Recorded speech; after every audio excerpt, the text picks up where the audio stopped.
Fala pessoal, tudo bem com vocês? Esse dia chegou, hashtag Luan Day. Lionel Messi foi decisivo, o Corinthians venceu o Juan Caio pela Sul-Americana. O Mancini parece ter achado o time mesmo, mas e as trocas? Essas desagradaram muita gente. Muita coisa pra gente falar sobre esse jogo. Chega mais, eu sou o Chico Garcia, inscreva-se no canal e vamos juntos!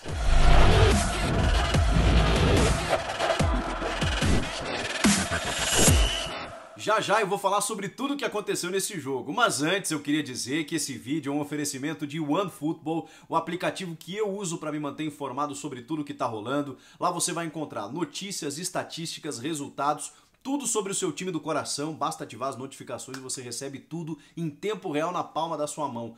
Todas as transferências do mundo da bola e ainda transmissões ao vivo e de graça do Campeonato Francês e da Bundesliga, o Campeonato Alemão. Não perde teu tempo, é aquele link que está aqui na descrição, você baixa gratuitamente, hein? E serve para qualquer celular. Esse dia chegou, esse momento chegou e ele é meu, ele é nosso, né? Mas eu sempre acreditei no Luan, você que está aí do outro lado, nem sempre, né? Mas esse vídeo não é para acertar contas com ninguém, é para valorizar o que está acontecendo. O Luan realmente está jogando uma enormidade no time do Corinthians, está virando a peça central do time e pela qualidade que ele tem, isso seria inevitável se ele se envolvesse, se ele se entregasse. Por isso que eu tô tirando uma onda com vocês, mas eu sei que também dependia do jogador. Claro que pela qualidade que ele tem, ele não podia ser reserva nunca de outros jogadores que já passaram pelo clube, mas também às vezes tem um momento do cara, né, de, sei lá, não tá tão comprometido, e muitas vezes eu vi o Luan se escondendo do jogo. Não é o que está acontecendo recentemente. Acho que ele realmente resolveu bater no peito e dizer, deixa que eu resolvo, porque qualidade ele sempre teve, ele sempre foi esse cara de flutuar entre as linhas, de armar o jogo e, olha, nem tanto de ser um goleador, porque não é a função dele. E ele tem feito cada golaço. Foi assim no clássico contra o São Paulo. Hoje marcou 2. Um normalzinho, né? Pegando um rebote, mas o outro uma pintura, né? Numa deixadinha do Gabriel. Encheu o pé que parecia que a bola ia na lua, mas ela cai no local exato ali para se tornar indefensável para o goleiro. Mas não é só de gols que vive o Luan, e isso por si só já seria interessante, porque isso dá sempre confiança pro jogador, né? A relação muda com a torcida, o cara faz gol, ele tá vibrando mais. Vocês lembram, né? Teve gols aí que ele marcou que ele, sei lá, tanto faz como tanto fez. Isso a torcida não queria. Acho que ele entendeu isso. Que o Luan para jogar no Corinthians era tão simples, eu falava que era tão simples ele se tornar ídolo, mas tava assim, sabe? Poxa, pela bola que ele joga, só faltava ele se entregar um pouquinho mais. E não, e aí ele não estava rendendo tecnicamente, e ainda assim o temperamento dele não condizia com um cara que queria jogar no Corinthians, que se dizia corintiano desde sempre. Recentemente isso mudou. Ele tem decidido jogos, ele tem sido importante, ele tem vindo de trás carregando a bola, ele tem participado do jogo, ele tem pedido a bola para poder armar o jogo, e quando a bola sobra para ele finaliza muito bem.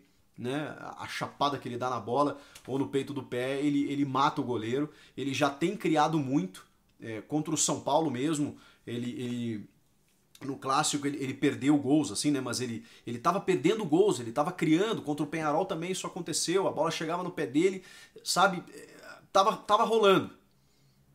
Mas o Mancini tirou ele com 13 minutos daquele jogo, e parece que agora está dando sequência. Parece que agora entendeu que o Luan pode realmente resolver os problemas do time. Não só o Luan. Preciso reconhecer que o Wagner Mancini encontrou uma formatação ideal, que favorece o estilo de jogo do Luan. Porque quando ele tem um sistema defensivo mais equilibrado, com 3 zagueiros, o Gemerson, o Raul e o João Vitor, ele libera os alas. O Lucas Piton é muito bom nesse apoio. O Fagner ainda está tentando se encontrar na função, mas a gente sabe que é um jogador de alta técnica e ofensivamente ele vai render ainda muito mais para o Corinthians. Acho que o Fagner, eu não lembro dele ter jogado no 3-5-2 no Corinthians, então é novidade para ele também. Mas isso, em poucos jogos aí, o Fagner já vai estar totalmente adaptado. Não que ele esteja jogando mal, pelo contrário. Só acho que o Fagner como lateral direito, talvez a gente veja ele participar mais do jogo, né? Porque defensivamente ele precisa atuar mais na marcação. Agora, como ala, ele tem um pouco mais liberdade para combinar jogadas ali por aquele lado, aos pouquinhos ele vai se soltar ainda mais. E aí o meio de campo, com o Gabriel e o Ramiro, e eu não posso questionar a escalação desses dois jogadores, pelo menos na minha avaliação. Acho que o Gabriel é um marcador, é um roubador de bola, e acho que ele é um cara que tem que ter lugar no time. A gente pode até questionar, será que o Xavier não merecia no lugar do Gabriel? Tá bom, mas entre esses dois, acho que não foge muito disso. E na segunda função, eu sempre digo o seguinte, para mim o ideal seria o colombiano Victor Cantillo, aquele que chegou no Corinthians em 2020.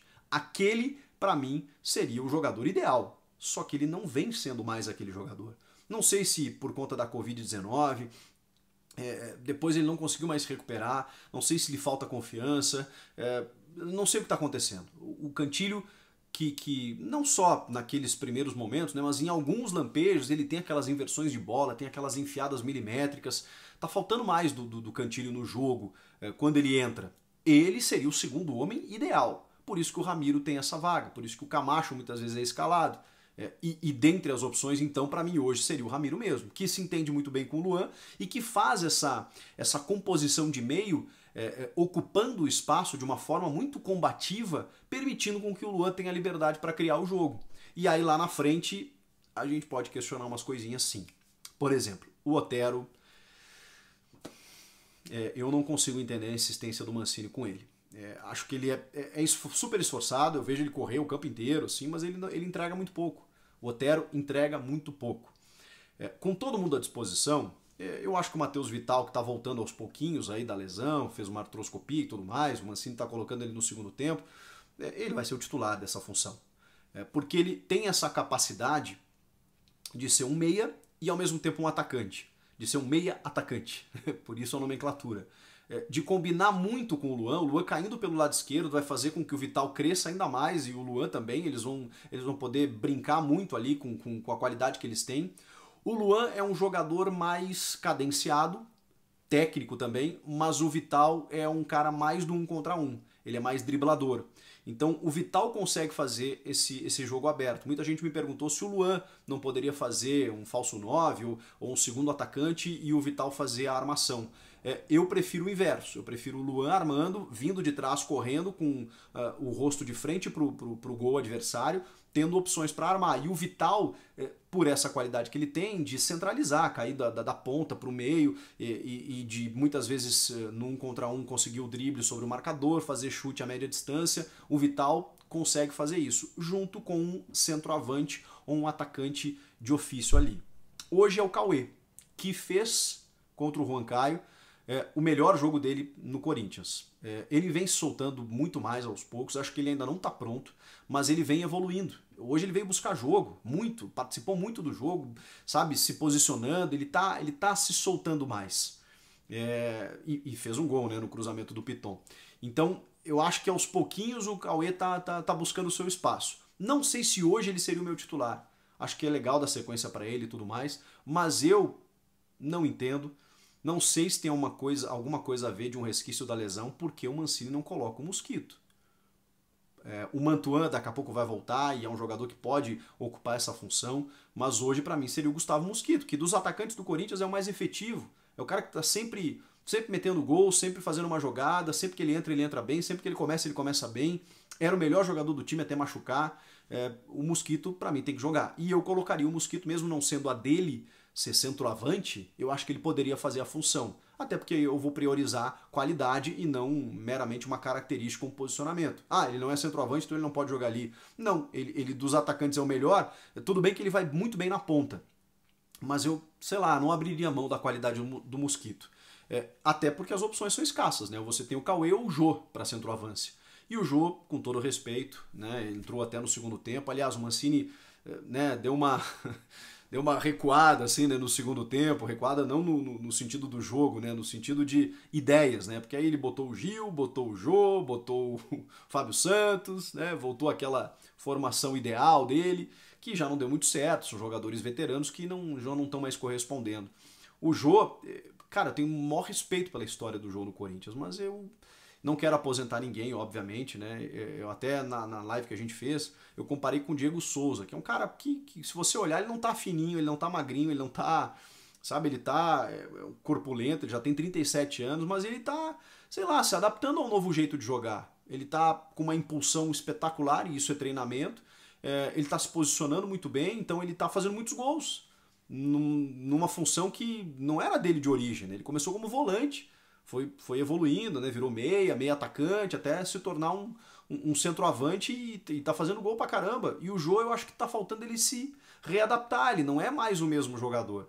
Mas nem isso ele tá conseguindo fazer. Então, se ele voltar a ser um cara mais útil e tal, ter um pouquinho mais de mobilidade, conseguir ter mais inteligência ali para buscar os atalhos ali do ataque, pode ser que ele volte a ser um cara importante. Nesse momento ele não tem espaço, na minha avaliação. E eu só entendi, a única troca que eu entendi do Mancini foi a do Gil, a do Gemerson pelo Gil. Por quê? Porque o Gemerson não vai ficar, gente. É muito difícil que o Corinthians pague o que o Gemerson quer na sua renovação. Então, ele tem uma proposta, um interesse do Atlético Mineiro. Se ele não for para o Atlético, ele vai buscar um outro clube que vai pagar o que ele quer. O Corinthians não vai pagar o que ele quer. Então, a tendência é que ele não fique. E aí o Wagner Mancini tem que testar o sistema de 3 zagueiros com outro atleta. No caso, o Gil. Pode ser que seja o Bruno Mendes? Pode ser. Pode ser que seja o Danilo Avelar? Difícil. Acho que o Danilo Avelar, quando voltar, vai concorrer ou competir, né, na posição com o Raul. Até porque o Danilo Avelar era ou é lateral esquerdo de origem, então ele vai dar muito mais liberdade para o Lucas Piton e vai fazer muito bem essa saída pelo lado esquerdo, como o Raul faz. Não acho que ele jogue com 2 zagueiros ali canhotos, né, o Raul e o Avelar. Pode ser que dê certo, mas eu acho que o Avelar vai concorrer com o Raul. E o Gil ou o Bruno Mendes farão esse zagueiro pelo centro, como vencendo o Gemerson. Muito bem, por sinal. Acho que ele retomou, né, a sua condição no Corinthians, só que o Mancini precisa estar preparado para perdê-lo, né? É o que vai acontecer. De restante, é óbvio que o adversário é frágil, óbvio que o time não ofereceu muita resistência, até chegou algumas vezes e tal, mas o Cássio fez algumas intervenções, mas o time está muito equilibrado defensivamente, né, com esses 3 zagueiros, e do meio para frente o Luan tá realmente dominando as ações, fazendo golaços, marcou 2 vezes, foi eleito melhor em campo. Cara, isso é maravilhoso, porque o Luan é um cara que ele precisa ser cuidado, ele precisa ser acarinhado, ele precisa estar bem de cabeça, porque aí o resto ele faz brilhantemente. Ele sempre foi esse jogador, de às vezes tímido, às vezes circunspecto, às vezes introvertido, mas de lances geniais dentro de um jogo. Não estou dizendo aqui que ele é o melhor jogador do mundo. Luanel Messi é por conta do perfil oficial do Corinthians, né, que postou lá Luanel Messi, o apelido dele, que era do Grêmio também, assim, porque ele tem esse recurso, ele tem repertório, e se deixar a bola no pé dele, ele vai fazer coisas que nenhum outro jogador do Corinthians poderia fazer. Então, que se deixa o Lua jogar, deixa o Lua brincar, deixa o Lua jogar, deixa o Lua solto, deixa o Lua flutuando, deixa a bola parar no pé dele, ele fazer o que ele quiser. Ele não vai acertar sempre, né? Vai dar um passe que às vezes a bola esticou muito, foi pra linha de fundo, a zaga chegou antes, não sei o que, mas volta e meia ele vai fazer golaços como ele tem feito. Então, finalmente ele tá sendo o jogador que o torcedor esperava. Agora, esse resultado pouco serviu também, claro, né? Mas pouco serviu para a classificação. O Peñarol também ganhou. E ganhou do Corinthians, e ganhou do River Plate do Paraguai essa noite, e tinha ganhado do Huancayo, então tem 9 pontos. E o Corinthians agora tem 4, né? Porque só empatou com o River Plate do Paraguai, perdeu para o Peñarol, e esse resultado foi terrível, e agora venceu o Huancayo. Claro que ainda tem o Peñarol fora de casa, matematicamente o Corinthians ainda tem chances, mas é difícil. Essa vitória foi muito mais importante para a reafirmação do time e para o time olhar para frente, porque tem outras competições, tem a reta final do Campeonato Paulista, tem o Novo Horizontino no fim de semana, que eu já sei que o Corinthians vai botar reserva, e tem que pôr porque terça-feira já começa o mata-mata. Isso pode ajudar, prejudicar o Palmeiras, não sei, mas o Corinthians, como disse o Wagner Mancini, não tem que pensar nisso, tem que pensar em ganhar, mas não vai botar sua força máxima porque precisa descansar alguns jogadores. O fato é que o Corinthians precisava vencer, precisava melhorar o seu desempenho e precisava que alguns jogadores ressurgissem. É o que está acontecendo. Eu estou gostando. E vocês? Comenta aqui embaixo, inscreva-se no canal. Eu volto na próxima. Tchau!